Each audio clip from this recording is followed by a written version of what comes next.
Hi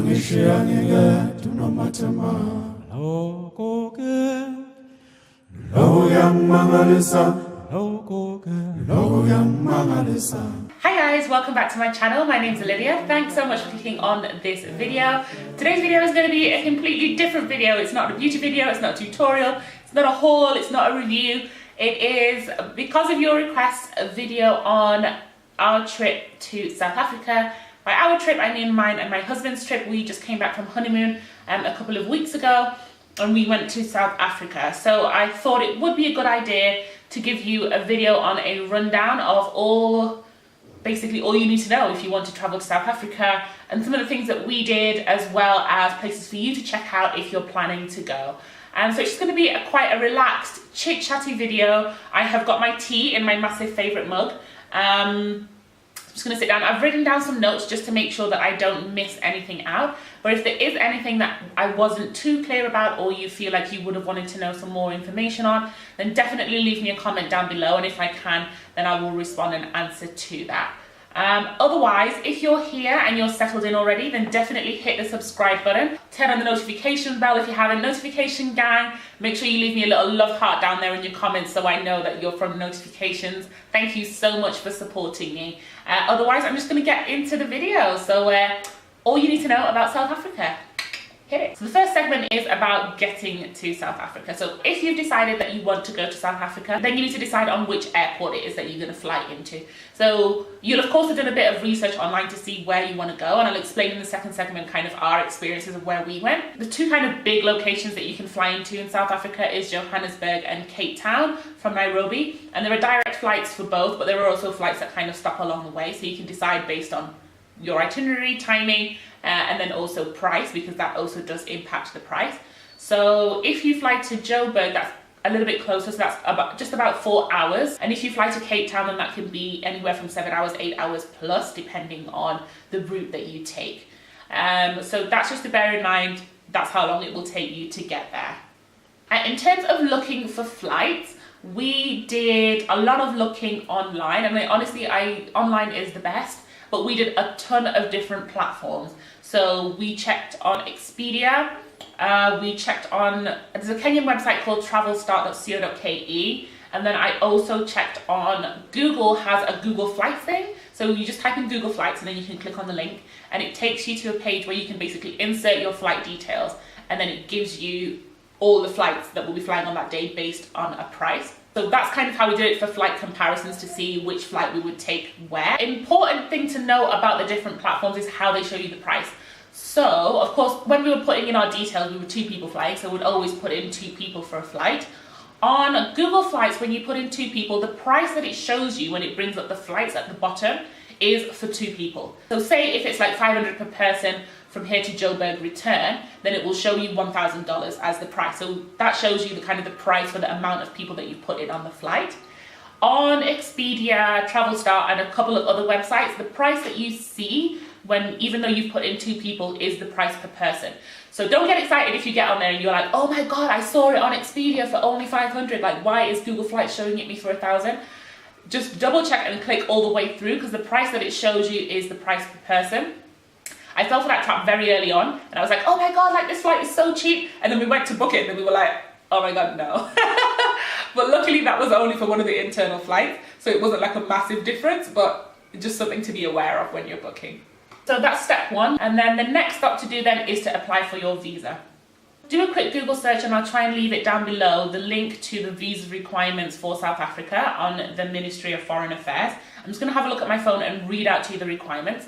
If you're a Kenyan, you will definitely need a visa. If you're from a different country, you might need a visa, you might not need a visa. Check on the website and see if your passport falls under the countries of being exempt. If you're exempt, then you can just literally turn up and you just enter without a visa, if it's a tourist trip, that is. But if not, then you will have to do this whole process, which I'm going to explain to you now. So the documents that you require for your visa are the following. Of course, a passport or travel document valid for no less than 30 days after the expiry of your intended visit. So that means if you were going to fly into South Africa on the 10th of January and leave on the 20th of January, your passport must be valid for at least a month after the 20th of January. Your passport needs at least 2 empty pages. That's because you need one for your visa stamp, which takes up a whole page, and then you need a separate page for them to stamp you in and out. And that's also going to be true anyway here for immigration. When you're leaving, you will get a stamp on the way out and a stamp on the way back in. You need a completed form BI-84, which is the application for a visa form. You can download it, and I'll make sure to leave the link down below. You need to pay the prescribed fee, which I think is 5,000 shillings. I'll check and put it up screen. I'll double check. You need a yellow fever vaccination certificate. They will ask for this before you leave JKIA, and if you don't have it, you will not get on the plane. So please make sure, if you haven't already, get yourself to a hospital or city hall and get your vaccination done. It's not too expensive, but make sure you have it done and you carry that document with you. Treat it as your passport. So I kind of keep my yellow fever certificate with my passport as I travel, so that if anybody asks for it, then I can just pull it out. So make sure you have that. You need statement and/or documentation confirming the purpose and duration of your visit. This can just be something really simple. Hubby wrote down, going for a tour. I'm here on holiday, basically. I so-and-so, passport number, blah, blah, blah. I intend to travel to South Africa on these dates for tourist purposes, full stop. 2 colour passport photographs. Please make sure you go get decent ones. Don't go to a place where they give you really crappy ones. Pay a little bit more to have nice ones. You don't want to get rejected on the quality of your photo. A return or onward ticket if you are travelling by air. So as I said, if you're doing a return flight from South Africa to Nairobi, then make sure that you have your return ticket. You're going to need it. And then you need proof of financial means to pay for your living expenses while in South Africa. So that basically means they need to know that you're not just coming to bum and beg on the streets, that you can actually afford your trip and you'll be able to do that. It doesn't have to be a ridiculous amount of money, but something to show that you can afford to pay for hotels and you can afford to pay for food, basically, and a little bit of extra spending money. So that can be in the form of bank statements, salary advances, undertakings. If you're traveling and visiting a host, then maybe they can write a letter to say, I will take care of all their costs while they're here. A bursary, medical cover, or cash available, including credit cards and travelers' checks. And so that will just need to prove that you can afford to stay. So you have all of these documents, and then you fill out that form that I've mentioned, the BI-84, and then you just go to the embassy with everything and have it all processed there. The visa processing is actually usually quite quick, I think a week or something, and then you get it back and you have the stamp and you're kind of like good to go. Applying for a visa is always nerve-wracking because somehow you feel like you're going to get rejected for a visa. But as I said, unless you have something crazy going on in your life and you're a secret terrorist, or you've been deported from South Africa before or overstayed in South Africa before, you shouldn't have a problem. Okay, so that covers the getting there section. So now let's move on to the while in South Africa part. So while in South Africa, there is a lot to see and do. Some of the big cities that you'll have heard people talk about is Johannesburg, Cape Town, maybe also Durban, and a few other places as well. As I said, we did Johannesburg, Kruger National Park, and Cape Town. So I'll talk about the 3 different locations separately. To get around Johannesburg, we used an Uber most of the time, just because we were a little bit far out from town and there wasn't kind of direct public transport that would take us into town, or if there was and we never figured out what it was. But the Ubers were quite cheap to get us into town, so we just kind of Ubered back and forth. Johannesburg is a really nice town. I mean, I guess it's called a city, but it doesn't feel as hectic as a city, if that makes sense. It feels kind of like a bit more relaxed, a little bit more chilled out. It's not your high, fast-paced Nairobi CBD, neither is it your high, fast-paced London. Like, it's kind of just a little bit more toned down. It's really super multicultural, so you see people from kind of all races, and I feel definitely compared to Cape Town where we went, it was more multicultural. There were a lot of black South Africans, a lot of white South Africans, a lot of Asian South Africans, all mixed in, as well as tourists in there as well. What to do in Johannesburg? There's a place called Constitutional Hill, which is basically like the Constitutional Court of South Africa is based there. And we actually got a tour around the Supreme Court, and actually there was no session in, so we actually were allowed to go into the chamber and sit down, and I'll make sure I include some clips of it. It was really beautiful, it had a lot of history behind it. While you're at Constitutional Hill, there is also an apartheid museum where we went and learned all about the apartheid and the history of South Africa, which was amazing and so touching and moving. I think as as somebody who hasn't been exposed so much because of my upbringing to African history, and kind of hearing from afar about what apartheid was and what that meant for South Africans, kind of being in South Africa and kind of learning about it was really enriching. I love when I go away and learn something about a country, so I would definitely recommend that you check out Constitutional Hill for the Apartheid Museum and for having a check out of the Constitutional Court there as well. Something else that's fun to do if you're in Johannesburg is to go and check out the Johannesburg Zoo. Think of it as the Nairobi National Park orphanage on absolute massive steroids. It's really big and it has a ton of different animals for you to go and see. A lot of the animals we already have here, things like elephants, lions, but it also has some cool stuff like gorillas, chimpanzees, oh, and a tiger. That was really cool. So we got to see a Siberian tiger. I've never seen a tiger in real life, so that was really, really awesome to go and see. So definitely go check that out. Have a nice little wander around. We spent a day, about half a day, walking around the zoo, which was a nice kind of thing for us to do that day. And if you are an adrenaline junkie, definitely go check out the theme park that's in Johannesburg. I think it's called Gold Reef City Theme Park or something like that. Definitely go check that out. We had a lot of fun. So it has some big roller coasters and then smaller rides as well. Some of the rides were closed when we went because for maintenance and things, and we did spend a long time queuing in one massive roller coaster thing for about an hour and a half. For about an hour, and then when we were right near the front, it was like, sorry, it's broken down. So that was really annoying. But the rides that we did get to go on were lots and lots of fun. I wish investors out there, please come to Kenya and do a theme park. I think that would be amazing. So it was a nice, fun day for us. We went on this one ride. And I enjoy roller coasters and they're really fun. But I don't like rides that do kind of a rocking motion, because that usually messes up with my motion sickness. I have motion sickness, so I can feel sickly quite easily. So we went on one of these boat rides, and I've avoided them my whole life because I knew that they would just make me sick. And it's kind of one of those ones that starts doing like this, rocking like this, and then it goes up higher and higher and higher and higher. This one didn't really do like a subtle version, so Nick convinced me to go on it.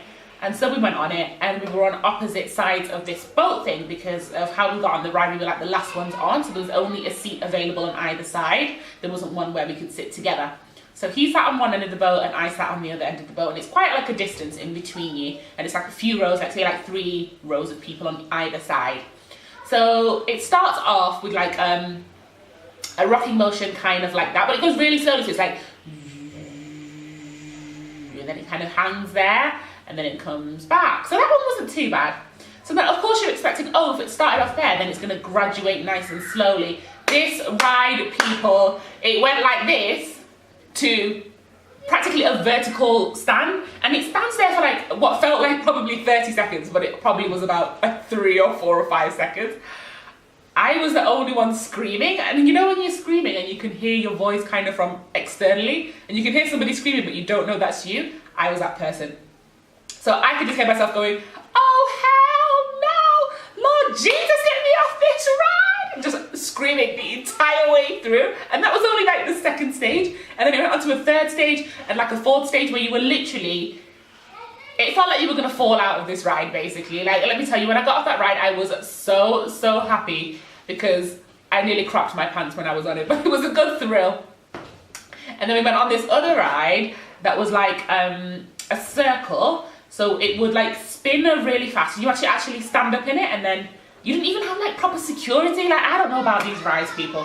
This ride, it didn't have like any of those harnesses like to hold you in. So I guess basically they were counting on the G-force to kind of keep you against the back of it. So it's like a circle, and you're like 4 people in each kind of pod, but you're standing upright, and then it just starts spinning like this, faster and faster and faster until basically you're forced back.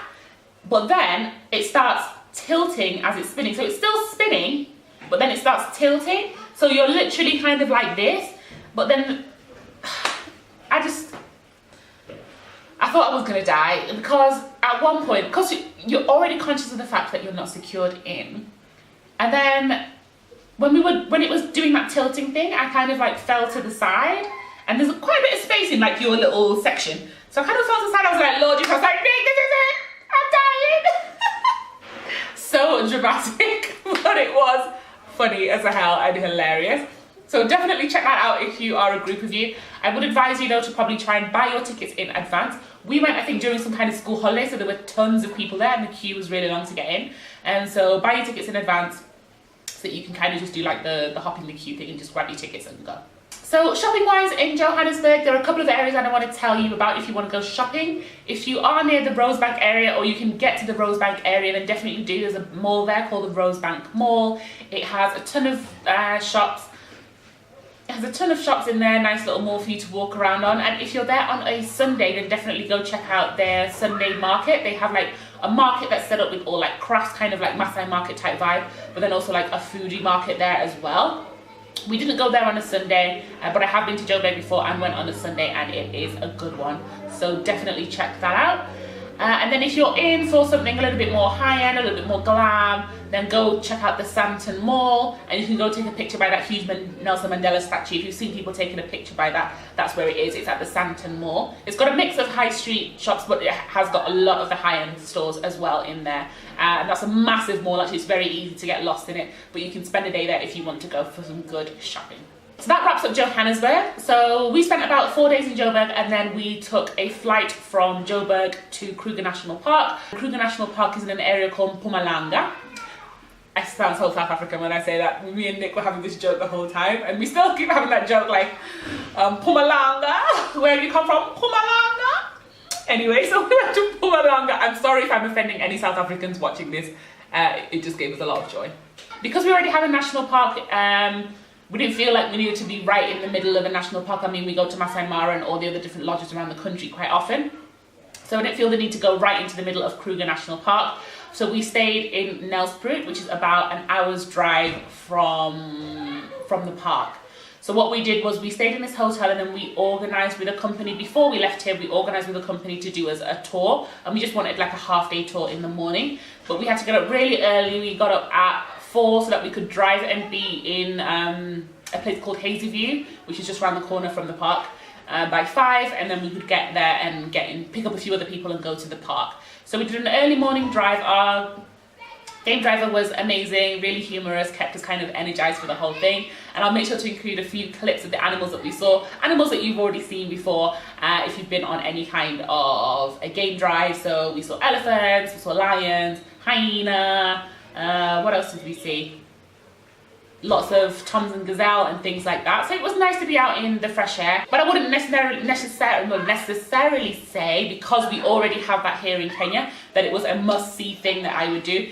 If you're thinking about doing a game drive thing, don't go all the way to South Africa. We've got tons of parks and national reserves here in Kenya. Check a few of those out, and we always have a good time when we go. But it was fantastic to go around there.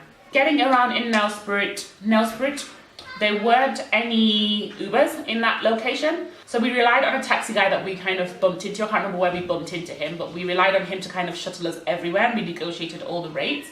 So the taxi fares are definitely more expensive because they're not Uber rates. But they do also have some kind of matatu service, which they call a taxi, but it's matatu, which we used to shuttle around when we went to a couple of malls there. Just because of where we were, we kind of figured out how to do it. But we weren't too far from one of the main malls, so it was about, like, say, we stayed in a guest house called Zabrina Guest House. So to get from there to, like, a mall that was near us was about 25-minute walk, so we just walked it, and it was a nice walk on the way. Yeah, so as I said, we stayed in Nelspruit for 2 days, and then we left there and took a flight to Cape Town. So the flight that we took from Nelspruit to Cape Town actually went through Johannesburg. So we took, it was like an hour flight or 50-minute flight back to Joburg, and then we connected a 2-hour flight to Cape Town. Cape Town has a completely different vibe from Johannesburg. It is a coastal city, so you do kind of get that coastal glam, but it is a little bit more glamorous. It feels very, very European as compared to Johannesburg, which felt definitely more multicultural and a mix between Africa and Europe. Cape Town 100% felt like a European city in the way that it was laid out, in the kind of people that you see walking around. We didn't see in proportion as many black South Africans as we did when we were in Joburg. A lot of tourists also out there at this time of year as it's kind of coming into spring and summer. But we absolutely loved Cape Town and the vibe of Cape Town. We stayed in an area called Greenpoint, which was not too far also from the big kind of touristy shopping attraction in Cape Town, which is called the V&A Waterfront. That was about a 20-minute walk from where we were, so we walked it when we were going there every day. So the V&A Waterfront is kind of on the marina of Cape Town, and it has a tons of restaurants, shops, and things to see. If you go there, definitely check out the V&A Food Market. So it's basically like a building which is on 2 floors, and there's a ton of different like indie stalls that are selling all kinds of different types of foods, juices, sushi. Basically just like a fantastic food market where you can go and taste that kind of stuff. I love food, so you know I was down, and I had the best juice that I've ever had in my entire life at this juice bar, which has made me convinced to buy a juicer, and not a smoothie, not like a blender, but a juicer. You know the one where you can just drop the fruit in? I need to get one of those so I can remake this juice. It was so good. We booked in to do a tour of Robben Island, which is the island which is not too far from it. It's like an hour, it's like 45 minutes sail from Cape Town to Robben Island, which was a prisoner island, and there's so much history, and they have a museum on there, and there's so much history about South African apartheid and the South African struggle, as well as kind of Nelson Mandela's imprisonment on Robben Island. So we learned so much while we were there. And what's amazing is the tours that they do on Robben Island are mostly conducted by former inmates of the prison. So the guy that did our tour was a former inmate, so there was so much that we managed to learn from him about Robben Island and the whole apartheid period of South African history and the continuing struggle for equality for South Africans. So I would definitely say check out Robben Island. So it's like a 45-minute sail to the island, then you have like an hour and a half on the island in the museum, and then you kind of sail back. And so you can do it in the morning, but make sure again you book your tickets. You either book your tickets at the museum before you leave Cape Town, or you book them online. Because it was quite a busy time when we went, I would always recommend, if you can, booking it a couple of days in advance, because when we arrived to go on our trip, tickets were sold out for that day and for the next day after that. So it is definitely something popular, but I would recommend that you can get that in there if you can. We also took a tour of the aquarium there, and we love wildlife, so we went to the aquarium there just to kind of kill a few hours that day. That was fun, going around to see all the kind of fish and wildlife and turtles, like as in humongous turtles. I'll include a picture here if I can, and sharks in the aquarium there in Cape Town. So that was cool. So that's something to see and do. On the last day before we left Cape Town, we went to a place called Kirstenbosch Gardens. So it's basically a botanical garden, but it is humongous, and it's really, really beautiful, just for a nice walk around for a picnic. We took a picnic and had a relax basically on the lawn out there just in the afternoon, and just have a walk around there. It was really pretty. So I think also if you go on Sundays, there's some kind of concert that they have, and I'll include a picture of that kind of grounds. They have basically a stage set up permanently, which is where they have a concert on Sunday. So Sunday seems to be a cool time to do stuff in South Africa. So if you're there on a Sunday, definitely check out Kirstenbosch and go for one of those concerts out there. We also booked to go up Table Mountain. Of course, you're in Cape Town and you can't not go up Table Mountain. So we booked our tickets online the day before, and then drove all the way up to the place where you're supposed to take the cable car to go up the mountain. But the tricky thing about the Table Mountain thing is if it's windy, the cable cars will not go up. So we arrived and then we heard that the tours were cancelled for that morning. So we went in the morning, and then we heard that the tours were cancelled in the morning because it was really windy. And then they have a website portal basically where you can keep checking in to see how it goes, because we didn't want to sit there for the whole day. So we kept checking in, but unfortunately it stayed windy the whole day, and that was our last day in Cape Town. So we didn't manage to go up Table Mountain in the cable car, but the view and the vista from the point at which you're supposed to take the cable car was absolutely beautiful. So we applied for a refund, just waiting for that to kind of credit back onto the cards. But the views up there are really, really, really beautiful. But you can see Table Mountain from pretty much everywhere that we went to in Cape Town. But if you go up the hill, even if you're not even planning to go up the cable car, definitely just go up the hill to the place and you can have a vista of the city, and it looks absolutely amazing. If you're looking for entertainment night out in Cape Town, there is this massive kind of Electric Avenue street, kind of like Westlands that we have in here in Nairobi, but really massive, called Long Street. While we were on Long Street, we decided to go check out that Shares and Timber Club, which had been recommended to us by the internet. So we paid to get in, and we got a stamp on the way in, VIP. They had like a massive grey goose thing, you know, one of those like banner billboard things. So we're like, all right, okay, then, you know, it's probably legit. And then we asked him, like, you know, I hope it's not too busy downstairs. And he was like, no, it's still good, blah, blah, blah. So we went down.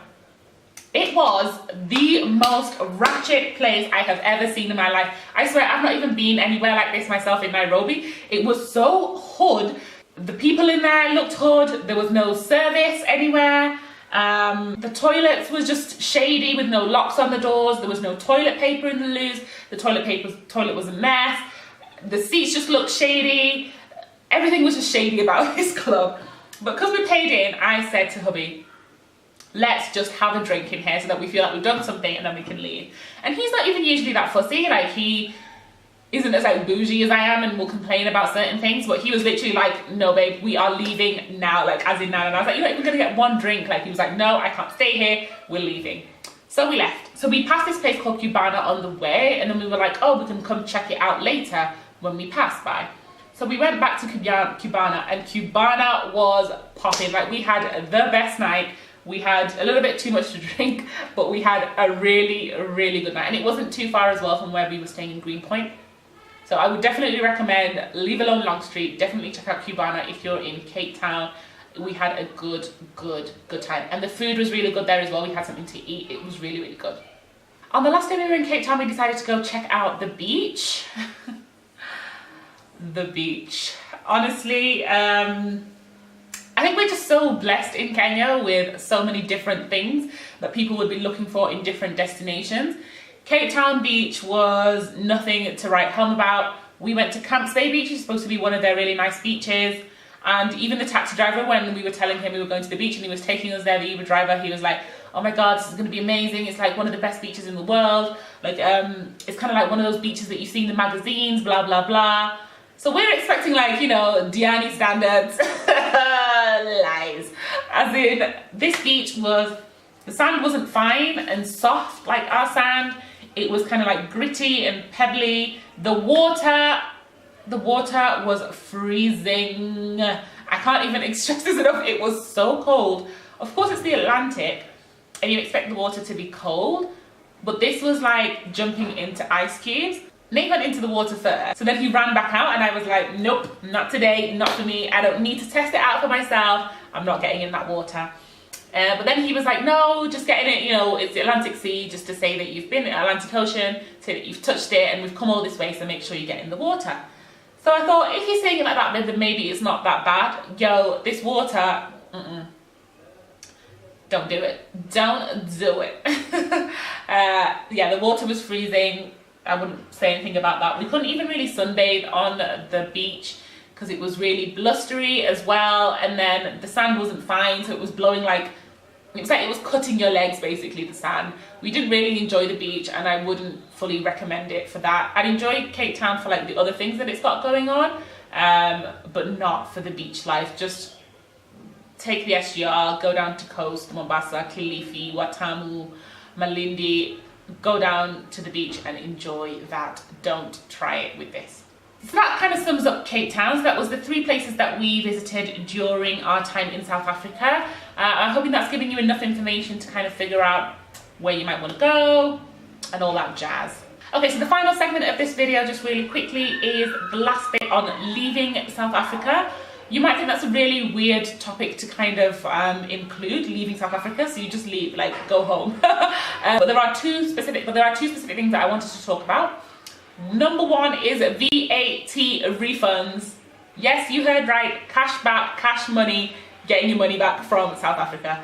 As I mentioned, we did a lot of shopping in South Africa, and the fantastic thing about SA is that you can get money back on the VAT that you have been charged if you are not from the country and you are leaving the country.